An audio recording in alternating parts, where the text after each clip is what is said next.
Nos adentramos en lo más profundo de la cloaca, la historia que constantemente hemos dejado en el olvido y que por alguna razón pretenden que la ignoremos. Es por eso que queremos mostrar en este pequeño recorrido la razón por la cual los expresidentes de nuestro país se encontrarían a mi criterio en este lugar. Desde este momento advierto que es un punto de vista personal en base a la información disponible. Las reglas para dar un orden lógico de menor a mayor es ceñirnos sobre algún hecho que dio lugar durante el periodo presidencial del sujeto en cuestión. Por otro lado, no tendremos en cuenta los presidentes que aún siguen vivos, para no herir sensibilidades con algún simpatizante. El objetivo de este top no es describir los logros y los obstáculos que enfrentaron durante la presidencia, pero sí hacer una determinación somera y aproximada respecto a su desempeño, en base al recorrido que hizo alguna vez Dante Alighieri por el infierno. Pónganse cómodos, si es preciso, cierren los ojos y adéntrense conmigo en este escabroso camino. Despertamos en una cueva oscura. En medio de la tiniebla empezamos a caminar. Tropezamos con el lodo y las piedras desprendidas a nuestro alrededor. Salimos de la cueva y el aire se siente pesado.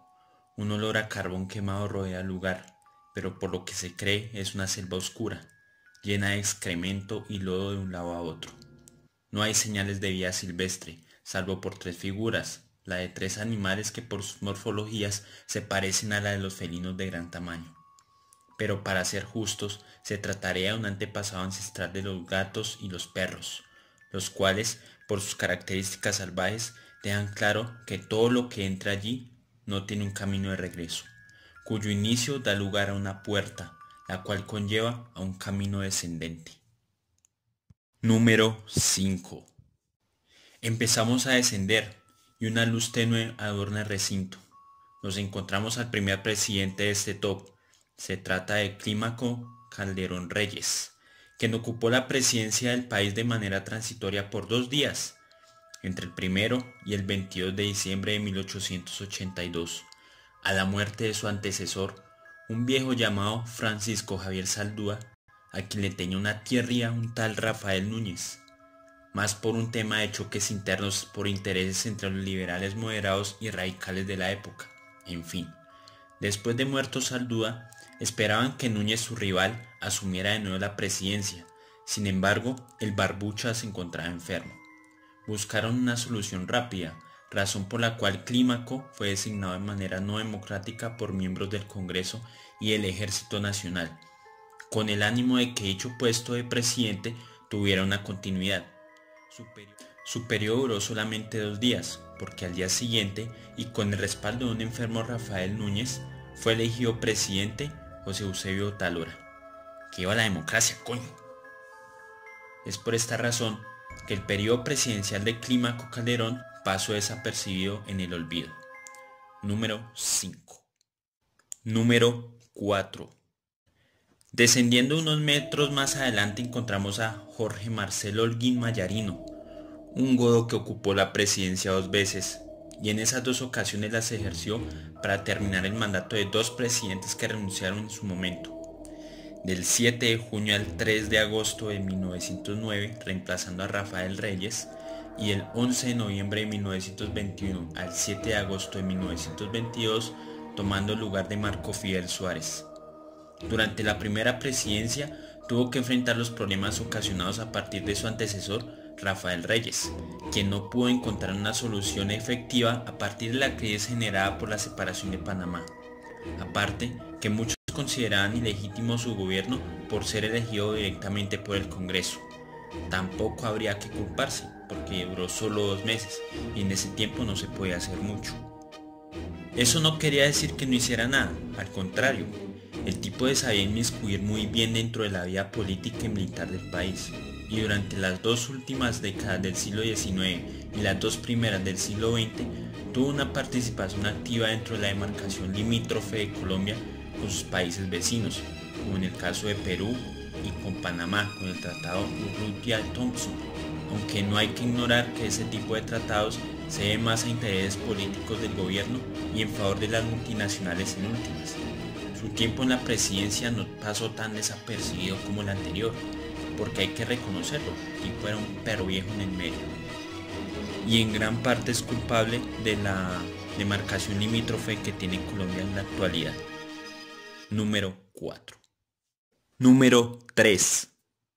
Justo al frente nos encontramos a otro sujeto, quien se encontraba arrodillado y de espaldas.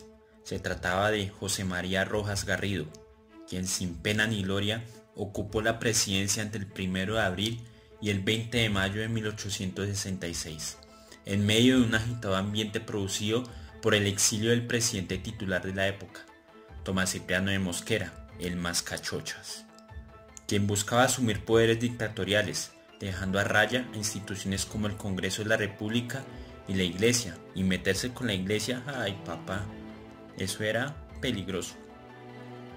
Sin duda, para la época, la nación que una vez fue llamada Estados Unidos de Colombia se estaría condenando al fracaso por las limitaciones de poder de unas regiones respecto a otras, porque hay que recordar que era un gobierno federalista. Y bueno, dirán, ¿por qué José María queda en el puesto 3? Porque a mi criterio se quedó corto en el momento de asumir el poder dentro de un contexto donde un partido liberal se estaba resquebrajando en sus bases ideológicas entre moderados y radicales, abusando de su poder en las instituciones, inundadas de corrupción y clientelismo. Número 3. Número 2. El sitio que le sucede era un poco resbaloso y poco visible. Sin embargo, unos metros más abajo se podían ver dos siluetas, las cuales correspondían a dos sujetos que sentados uno al lado del otro tenían la mirada triste y melancólica. Se trataban de Bartolomé Calvo Díaz y Julia Arboleda Pombo, el primero periodista y el segundo un poeta, el primero elegido a dedo y el segundo elegido democráticamente, pero con inseguridades, con el objeto de dirigir la presidencia del país y socavar la guerra civil del momento. Bartolomé Calvo ejerció la presidencia entre el 1 de abril y el 10 de junio de 1861, en medio de un agitado ambiente de una confederación granadina en periodo de prueba, y además una guerra civil entre liberales y conservadores por el control político de la época, que en ese momento tenía la batuta el Partido Conservador de Mariano Espina Rodríguez, un hijo de puta, que elige a Eva Bart para dirigir el país. Julio Arboleda había ganado las elecciones del 61 a su contrincante Pedro Alcántara Herrán, otro godo. El lío es que miembros del partido contrario e incluso conservadores alegaban por la falta de legitimidad del conteo de los votos, porque tendía a ser más una especulación, y como el ganador se elegía por la cantidad de provincias y no por la cantidad de votos individuales, así como pasa hoy en día en Estados Unidos, pues fue algo confuso en la época. Se toma la ligera decisión de elegir a Bart para presidente, mientras tanto, entre comillas. Porque el siguiente problema fue que Bart quería quedarse en el poder, y hay que recordar que en ese tiempo el periodo presidencial era de 2 años, y el tipo llevaba 3 meses, por lo que el 10 de junio fue depuesto del cargo y encarcelado, eligiendo porque sí a Julio Arboleda, para que asumiera por fin el poder. El problema es que su gobierno apenas duró un mes, entre el 10 de junio y el 18 de julio de 1861, cuando el Mascachochas, Tomás Cipriano de Mosquera, toma Bogotá en medio de la guerra civil y lo derroca para asumir el poder. Por la tibieza de estos dos en su momento y su incapacidad de llevar a cabo sus funciones en un ambiente tan hostil es que se llevan el segundo puesto en esta forma compartida. Número 2. Número 1. Nos encontramos en la antesala del verdadero infierno. Sin embargo, antes de entrar allí hay un triple empate, porque al igual que en el caso anterior, los protagonistas de este top convergen en una misma época. Los tres estaban de pie mirando hacia el horizonte, seguramente buscando eternamente la figura de Bolívar. Se trataba de Domingo Caicedo, Joaquín Mosquera, hermano del Mascachochas, y Rafael José Urdaneta, el considerado más legal a Bolívar, como lo sería hoy en día Duque para Uribe. La misma historia en distintas épocas, qué casualidad, la misma vaina.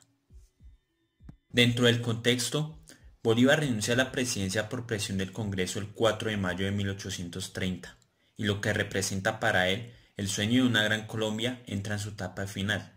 Luego de años de desmembramiento político, cada uno pega por su lado, y lo que fue una vez una unidad nacional, o por lo menos lo que se aparentó, parece una completa farsa. Bolívar apoyaba fervientemente un poder vitalicio, ya que a partir de ahí se lograba una mayor estabilidad política, algo como convertirse en un emperador sin querer queriendo. Obviamente el Congreso rechazó tal propuesta y veían a Bolívar como una amenaza. El tipo renuncia y nombran como presidente a Domingo Caicedo, un sujeto que había servido en años anteriores como ministro de Relaciones Exteriores y el Interior para el Sublibertador, y que como presidente se esperaría que le diera una nueva cara a la naciente república. Sin embargo, era más un gobierno transicional, ya que aplicando la reciente constitución del 4 de mayo de 1830 se elegía un nuevo presidente, Joaquín Mosquera, el hermano del Mascachochas, el 13 de junio, y con Domingo como vicepresidente. Serían la prueba piloto para aplicar la nueva constitución y en cierto modo mantener esa discutida estabilidad política de una gran Colombia decadente.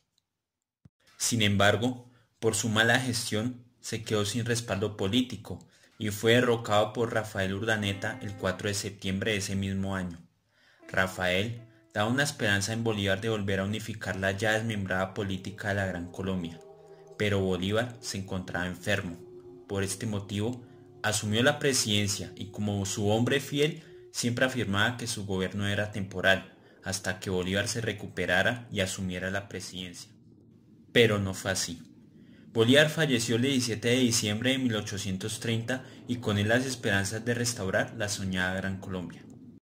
Rafael se había nombrado dictador, pasándose por los huevos la Constitución de 1830 y por ende volviéndose una amenaza para la política nacional.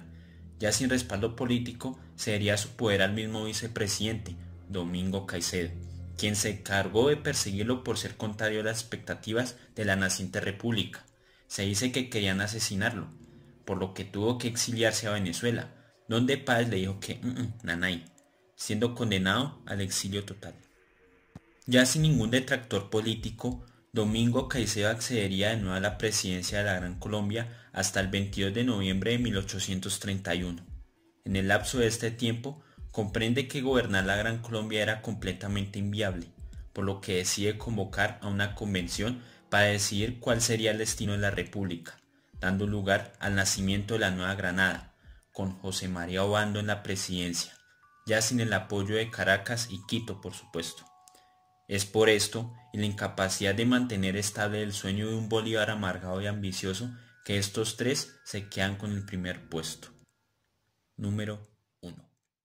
Si te gustó y quieres saber de los demás presidentes, dame un pulgar arriba y suscríbete. Seguiremos viendo la historia desde otra óptica. Saludos y hasta la próxima. Bye bye.